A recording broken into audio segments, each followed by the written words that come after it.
Hey, what's going on, guys? Chris from Cinema Hooked, and on this episode we are talking about Peacemaker Season 2 premiere. And when I say we, I'm talking about my wife Anna, who is now going to be my co-host on this. She won't be in every video, but she's going to be in lots of videos just because we love talking about this stuff like when we're watching it. And I thought, well, why not talk about it with all of you? But hey, say hello to everyone. Heck yeah. Hello, I'm Anna. Nice to meet everybody. So we're here talking about Peacemaker Season 2, and wow, that was really great. I loved it. Yeah, it was an awesome first episode. Lots of action. I don't want to talk spoilers because this is a spoiler-free. Yeah, first couple minutes are going to be spoiler-free, but we'll give a warning once we start talking full spoilers, but just kind of giving initial thoughts right now. But so I avoided every trailer, everything. So I went into this not knowing that what's going to be here. Nothing. And you guessed it too.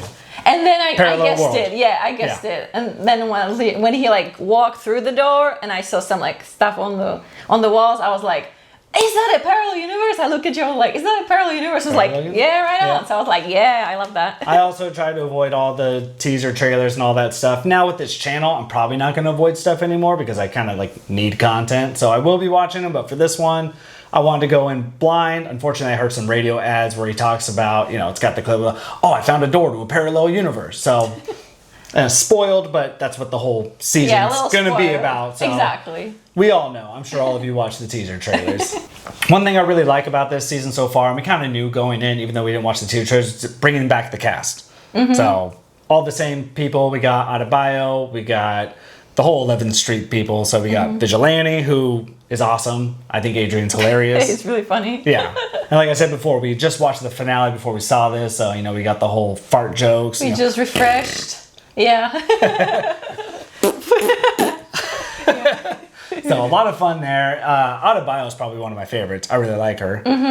Because she has like this character that it's like very relatable to us. She's like, oh, I don't know what to do, but then you're thrown into the action and you're like, okay, I'm gonna do this. So very relatable to like a normal person. Yeah. Yeah, she's funny. The humor is hilarious in the show. Just like season 1, the humor was just on point. It's funny. I really enjoy it personally. This show wasn't like this episode, I should say, wasn't too comedic, but it hit all the comedic beats really well.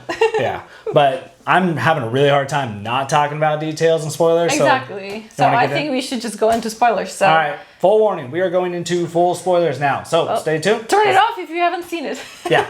Turn it off. Okay, so full spoilers now. We're going to kind of walk through the episode, talk about what we thought about the different beats of this episode. So it starts out with Peacemaker being waken up by Eagly biting him in the bed. Yeah, that would have hurt because he's like, oh, she's poking just like him. poking the hell out of his arm. And then when he went for the ear, I thought we were going to get like a, you know, him in the bed. Yeah, that would have hurt because he's like, oh, she's poking just like him. poking the hell out of his arm. So he goes through the door that his dad had that we saw in season 1, which was kind of a different quantum dimension, which they mentioned in this episode was the same type of kind of pocket dimension that Lex Luthor had in Superman. He just lets Eagly go and just stretch his wings and fly. And until he just roams around, he sees this weird creature that for a second we were like, oh, is it like Mr. Handsome from like the Superman? I was like, no, it looks like a different alien, but looks like it's just like they said there's 99 doors. 99 doors. So there's I wonder, 99 realities. Why just 99? Yeah. I don't know. If it's like infinite universes, why is there only 99? Why is it? Exactly. Why is there only 99? So I thought that was really, maybe inside those universes, they have doors to other universes, maybe. But that was really cool. I liked seeing that other alien creature. So when he does go through, Eagly's flying around. He can't find him. Finally finds him when he whistles for him. Sees a door. Well, Eagly's standing or sitting right in front of a door that's exactly like his. He's like pecking at it because he thinks it's probably like his door. He thinks it's their door. It's like our dogs when they see our neighbor's house, which is exactly the same. They're like, woo, they run to it. They'll just go into our neighbor's house because they don't know if their door's open. So he sees the keypad that looks exactly like his, so he thinks, and he's like half asleep right now because Eagly woke him up at like, I don't know, 4 o'clock, 5 o'clock in the morning or something. It was like dark and snowy outside. Yeah, so we dark don't know. and snowy. It's too cold to go out for a flight. So he puts in the code, goes through the door, and that's when he sees some newspaper clippings, which are of him and his father, and apparently we find out, it was easy to guess, his brother, who is dead in his universe, but alive in this one. And then he sees his dad, who is obviously dead, if you watch season 1, which I'm assuming you did if you're watching this video. But he's like, oh, I didn't know, what are you doing out of bed? and then kind of catches him off guard. He walks off. He goes back through the door. And yeah, he's like very scared. He's like, "Oh my god, where did I get?" And then he starts running through the door. Yeah, and that's cut for the start of the episode. Yeah, because he had the hallucinations in the finale of season 1. So as far as he knows, like maybe he's just having another hallucination. But we do find out that clearly it's not a hallucination. All right, so next scene we see is Adebayo just driving Peacemaker to his interview, which we don't know what the interview is going to be with whom. So they're just like chit-chatting about life and stuff, and it looks like she doesn't have a job either. Yeah. So they're kind of like these outcasts right now in the world. Yeah, she made the business cards. Yeah, she made the business card. Which is really funny of like Chris, who was just like, oh, yeah, this is cool. So again, humor in the show, spot on. When he does get to the interview, it's basically about being a hero, because they talk about how he essentially saved the world from an alien race taking it over, and so he's going in an interview, which is at looked like a rundown Chuck E. Cheese or something like that, with or some like toy store or something. Yeah. Yeah, it did have a toy sign. It did have a toy sign. And so it's all boarded up with plywood and stuff like that. So as he's going into the interview, we see a girl come out that's in like a rabbit costume who... She's like crying and just like looks very sobbing, distressed. running off to her crappy car, and honestly looked like a stripper by the outfit. But maybe that's her superhero outfit. So he goes into the interview, which is basically like an interrogation room. It's got like the two-way glass, and we see that it's Sean Gunn, and we see Nathan Fillion, and we see the woman who played Hawk Girl in the Superman movie. And it's basically an interview process, and that was really funny. I thought it went on a lot longer than I thought it was. Yeah, it did. It was funny the entire time. What was the joke that you liked the most? With the camel toe? The camel toe, yeah. That was pretty funny. So the whole point was that their microphones were not supposed to, like, when they turn it off, that you were not, as an interviewer, you're not supposed to like hear what they're saying. But because it didn't work, like everything, their banter and like the shit talk they were talking about, their like people entering, everybody could hear it. So like they were really horrible to everybody. So he was like, oh, so the bunny lady, she heard me mention like she has a camel toe like 30 times. Yeah, I said that. And that's why she was times. crying. So they just realized all this, and it was like really distressing, because it's like you're trying, and he was really good. He was trying to like get to the point, like why is he trying to like keep the peace, that he was not always a good person, and they just keep talking shit. They keep talking about how she likes the popcorn, and he was like, oh, you really like popcorn. And it's just like this nonsense. Well, I like when she's like, oh, like I feel like my butt's getting bigger, and he's like, oh, I wish my butt would get bigger. It's just when I'm naked and I look at myself in the mirror, it's just a line. And it was like, it's a flat, and the hot girl was like, ew. So this was great. It was very disrespectful, and he was like handling it well. But then there was like the pan on them talking, and then the pan zoom on the chair. They finally like, oh shoot, gone. let's get back to the interview. Yeah, and it's like, he was he's gone. not there. And he was just, like really, really mad. Yeah, just storms out. Didn't go well. Stormed out just like the rabbit girl did. So didn't go well. Him and Adebayo take off. Then we jump into what Harcourt's been up to. What a character. Yep. Yeah, so she's toxic masculinity. Toxic masculinity. So that was really funny, because she's like, how do I have toxic masculinity? Like, I have a vagina. And that's when the guy, and it seemed like it was an interview process, like she was being evaluated to see if she was able to do the duties of whatever agency she was applying for, because she's been applying to every intelligence agency that there is, CIA, NSA, FBI, like all that stuff. She's just getting rejected by everyone because of the events from season 1, where all the secrets were leaked online. Basically, her professional life's been ruined by Amanda Waller, who's totally blacklisting her. So she just goes and just expresses her like emotionlessness.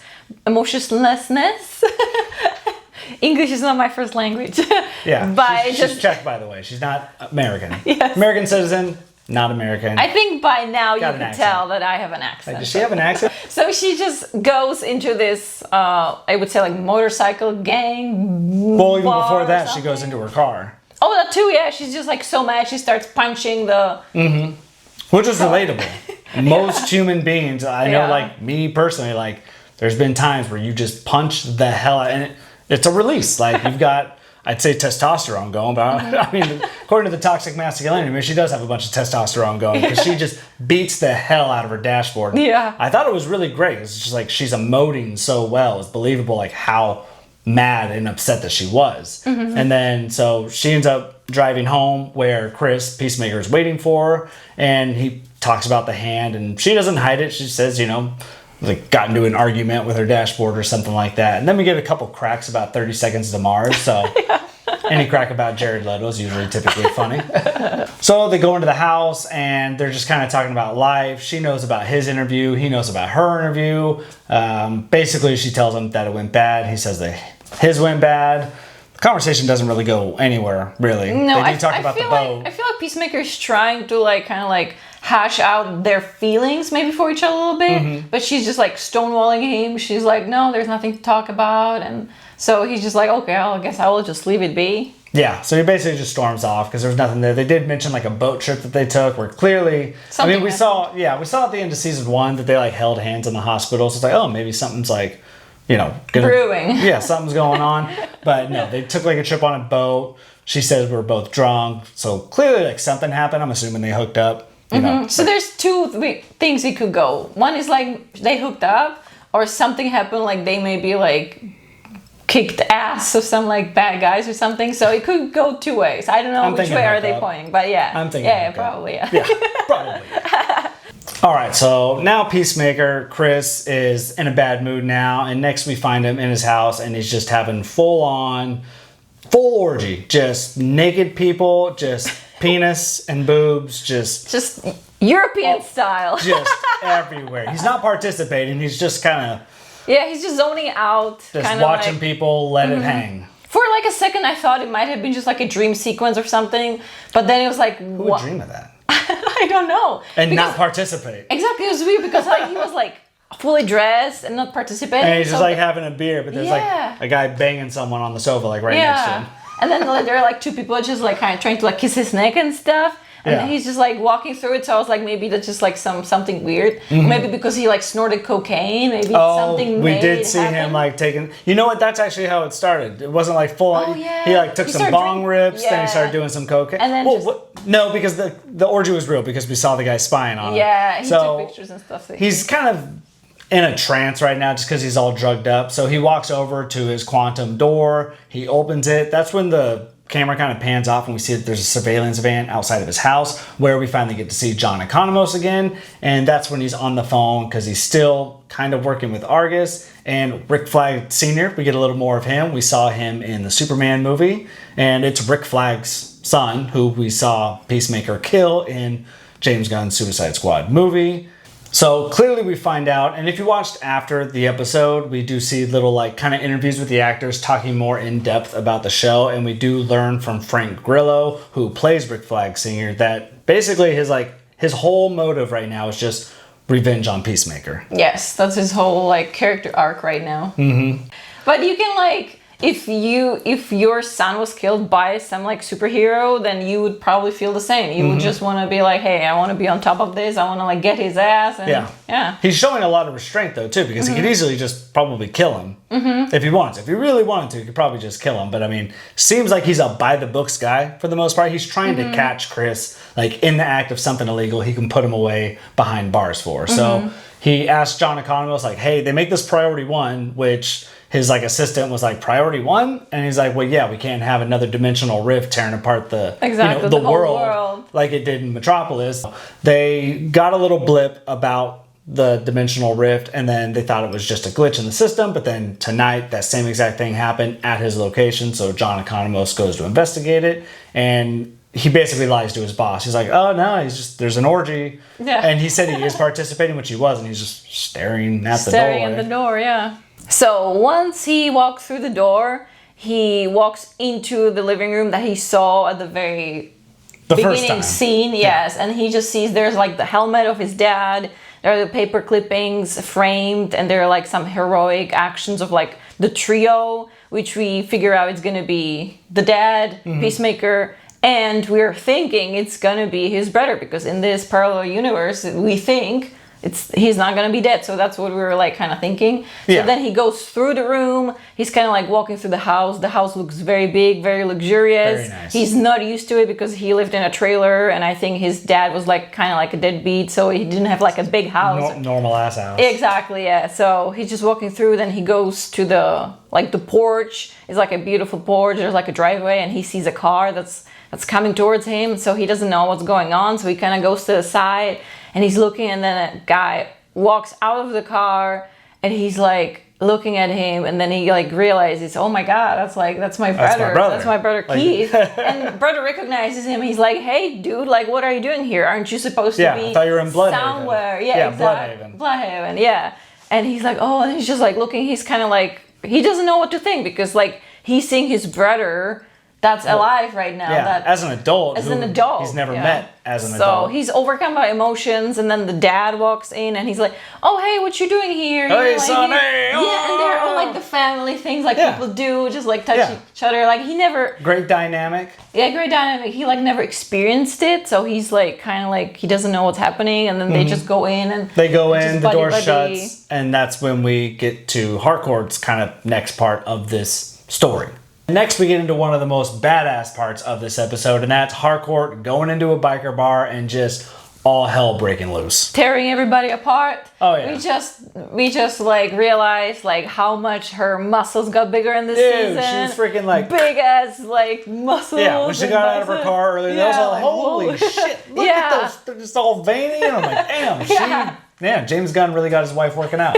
Which, if you didn't know, that's James Gunn's wife in real life. Mm-hmm. So they got her working out. We saw in like the very like last recap of the episode how much they put effort into like the stunt work, into like the fight scenes, and like they worked with her, and they were like kind of at first they were like nervous about it, but then they said when they saw her how she like played the role, they were like, oh, they were like, wow, she like... Dude, she like had the guy's arm and just, just snapped it like that. Oh! Yeah, so those scenes were amazing. Like she did an amazing job. I love that.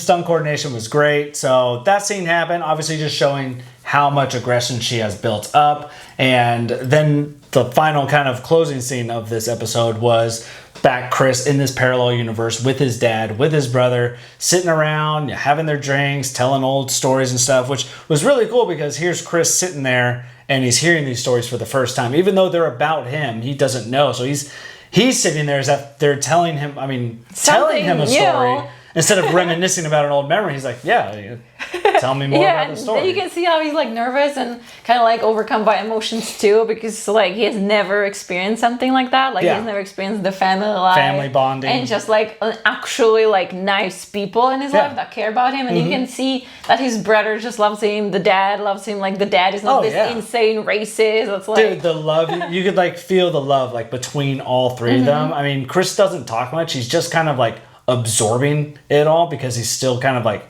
shocked at the moment, like is this even real? But like the brother was just so like sweet and nice. And then we found out, and like they called it Piece for Piece at the end, the little kind of 5-minute kind of breakdown of the episode, little bits of nuggets of information about the show, behind the scenes stuff. And they talked about how the actor who plays Augie 2 did this little like earlobe rub thing, when says, was, I like, love you, son. Walking, and like watching the episode, like I did notice that he did that, and I was kind of like, oh, that was kind of a cool little thing. And then to find out that wasn't even in the script, that was like really nice, kind of a touching moment for Chris. Yeah, and then Chris goes, when everybody goes to bed, and he's just like roaming around the house, and he finds his room, and he can see like his personality in this parallel universe. He's like posters of bands and like all this cool stuff, and then he's looking at the pictures, and then the camera doesn't that's when he picks up the picture of him and Harcourt, which his brother referenced, like, have you still been talking to the ex? And like, oh, you really blew it with her. But yeah, as you were saying. And at the opening scene when they're dancing, I noticed there was a Harcourt with like the wavy hair, and then there was a Harcourt with like a long blonde hair, wearing like a skirt. So I was like, oh, that, I don't know why she was looking like that, but now, like the two now different we know. Harcourts. Yeah, so that's like his ex in the parallel universe. So he's looking at the picture, and the camera does this like really cool work. It goes from down up, and then you can see, wow, there's like the actual Peacemaker from this universe. He's just like holding a gun. Yeah, holding like, a gun. Who are you? And he's like, are you a shapeshifter or what are you? And then so he just tries to run away. He's like, I just got to get out of here. And so he tackles him to the ground and he runs away. And there's like, activate magic stars, which I didn't know what that was going to mean. But it's like these heat-seeking ninja stars that they're just following him. They get into his back as he's entering the code into the door. And they're just ripping him off. And they just keep spinning in his back. And he like can't reach him because John Cena's like way too muscular. So he's like, you can reach it. And I was like, that was hurt. So he gets through the door and then Peacemaker's still chasing after him. Really good fight, by the way. He's like activating his jetpack and just like going like super fast and just plowing him into all those like columns that we see with like the, I don't know, like digital like, cabinet. Yeah, they had like glass in them and stuff. He's just smashing him in and smashes him into like 3 different cabinets, and then he's just beating the living crap out of him. And then that's when he just like activates his little jetpack and he goes straight up into like the one metal spike that was in this entire place. There's the one metal spike, and it just, you know, it just kills him instantly. It's like when you're in Star Wars and there's no railing when you're like thousands of feet in the air and someone's like, woo! So that one like sharp object in the ceiling, boom, dead. And then he's just like looking at himself. You're like looking at yourself just like dying. And it seemed like he wanted to say something, but he he died. So. But it sucks because it's like I was thinking, well, like you need to like say something to each other, but they were just both like, no, just fighting, no dialogue, so there was no resolution. And so now he's killed his brother as a kid. He's killed his dad as an adult, and now he's killed himself as an adult. So really messed up life. Yeah, he's got a lot to deal with.